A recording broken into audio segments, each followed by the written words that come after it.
Carrie Bradshaw is supposed to be unforgettable. She's the narrator, the fashion icon, the woman who defines the very soul of Sex and the City. And yet, in one of the show's most fascinating turns, Carrie doesn't stand on her own. She begins to mirror someone else. She begins to copy Natasha, the so-called simple girl Big marries instead of her.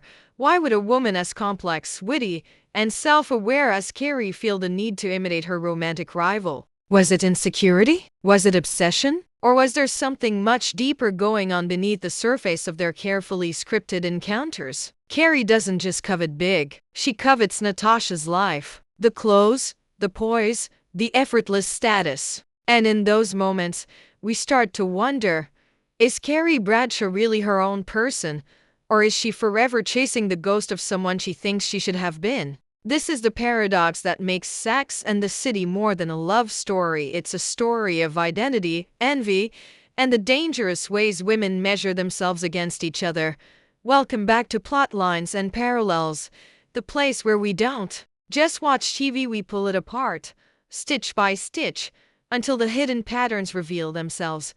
Hey everyone, glad you're here. Today we're diving into one of the most overlooked but psychologically rich storylines in Sex and the City, Carrie's strange obsession with Natasha. On the surface, Natasha is simple. She's polished, tall, elegant, and often accused of being bland. She doesn't have Carrie's wit, her chaos, or her eccentricity. She's the type of woman who blends into the world of Manhattan's elite without trying too hard. And yet, despite dismissing her as the boring girl, Carrie can't look away. From the moment Big chooses Natasha, Carrie's own sense of identity cracks. Suddenly, she's no longer the muse, the exception, the woman who can't be tamed. She becomes second best. And Carrie Bradshaw cannot stand being second best. That's where the copying begins. Subtle at first, fashion choices, social mannerisms, even interior design details. But as we look closer, this pattern tells us something much bigger. Carrie isn't just competing with Natasha for Big's affection. She's measuring her entire sense of self against Natasha's reflection.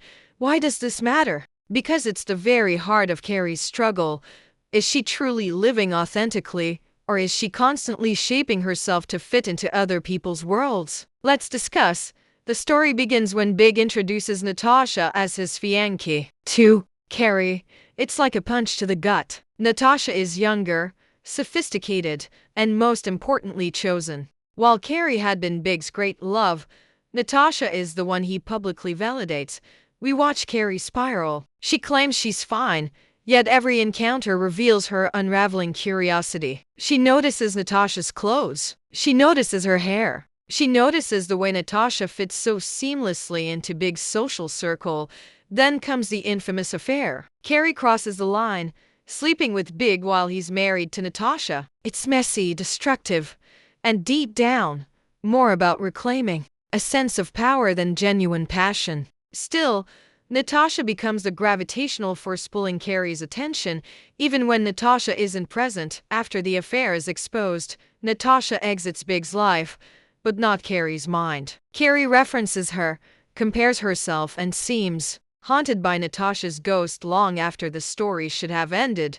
This persistence raises the question, did Carrie truly want Big, or did she want to become the woman Big wanted? Carrie's motives are layered with insecurity. She masks her jealousy by calling Natasha shallow, but her constant fixation betrays something darker. Why copy Natasha? Because Natasha represents the stability Carrie secretly craves but can't admit. She dresses in sleek whites, she dines in refined restaurants, she moves gracefully in spaces where Carrie often feels like an outsider. For Carrie, Natasha is the embodiment of having it together. And though Carrie claims to reject convention, we see her attempting to mold herself into Natasha's archetype whenever her own chaos feels unbearable. At the same time, Natasha's existence confirms Carrie's deepest fear. Maybe she wasn't enough. Maybe being quirky, different, and complicated doesn't win in the end. Copying Natasha becomes Carrie's way of testing that theory. What if she, too, could embody that polished perfection? Let's compare Natasha with other characters. Samantha, Miranda, and Charlotte are foils to Carrie, but none trigger her. Insecurity like Natasha. Charlotte is traditional, yet Carrie never envies her. Samantha is fearless, yet Carrie doesn't mimic her. Why? Because Natasha is Big's choice. And in Carrie's mind, Big's validation equates to ultimate worth. Natasha becomes the mirror Carrie cannot look away from. Interestingly, this dynamic echoes later with Carrie's relationship to Aidan's girlfriend and just like that. Once again, Carrie becomes obsessed with the woman who replaces her, highlighting a lifelong pattern of measuring her identity through men's choices.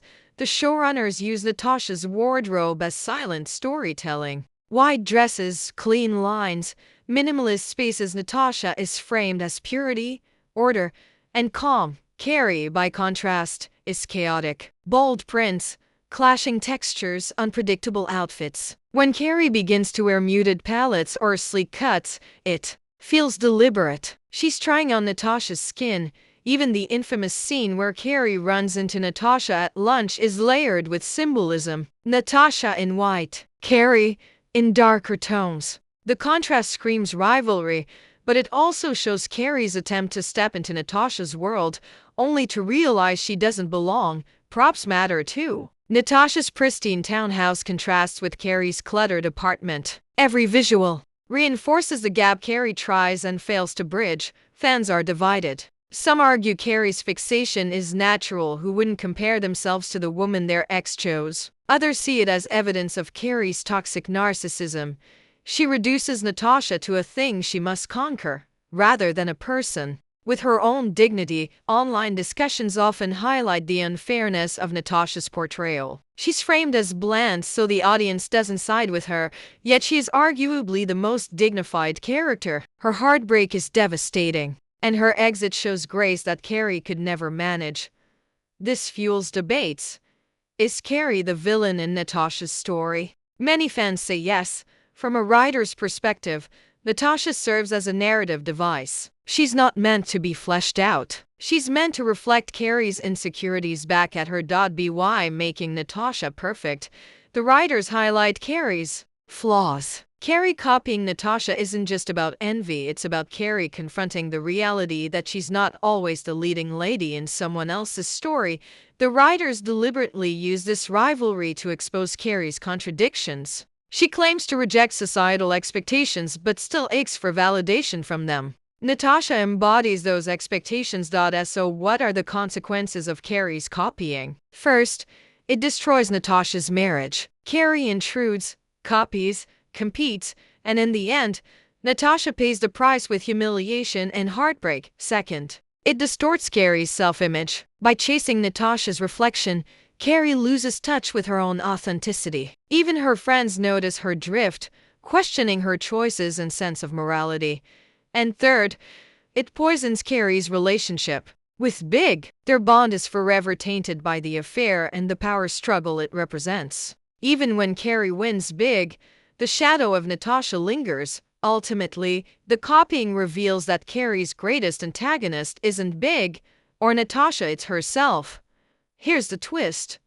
What if Carrie doesn't just copy Natasha out of insecurity, but out of desire? Stay with me. The traditional reading is that Carrie envies Natasha because she has Big. But what if Carrie actually wants Natasha herself, or at least the life Natasha embodies more than she ever wanted Big? Think about it. Carrie's obsession continues long after Natasha leaves Big. Carrie doesn't pine over Big's other partners in the same way. There's something unique about Natasha. She's Carrie's double, the alternate version of herself who followed the rules, got the ring, and lived the respectable Manhattan dream. Psychologists call this the uncanny double, a figure who haunts us because they represent what we could have been. Carrie isn't just jealous. She's fascinated, haunted, even drawn to Natasha, as though Natasha holds the answer to who Carrie might have been if she'd made different choices. Notice how Carrie talks about Natasha with a strange mixture of disdain and admiration. She calls her boring, yet constantly notices her outfits. She dismisses her personality, yet studies her every move. That's not just envy, that's fixation. So here's the bold theory. Carrie's copying is less about Big and more about identity. Natasha is Carrie's shadow self. By mimicking her, Carrie is subconsciously trying to integrate that shadow to see what it feels like to embody the calm, poised version of herself she'll never naturally be. The tragedy is that she never succeeds. Carrie always reverts back to her chaotic essence. The copying exposes the truth.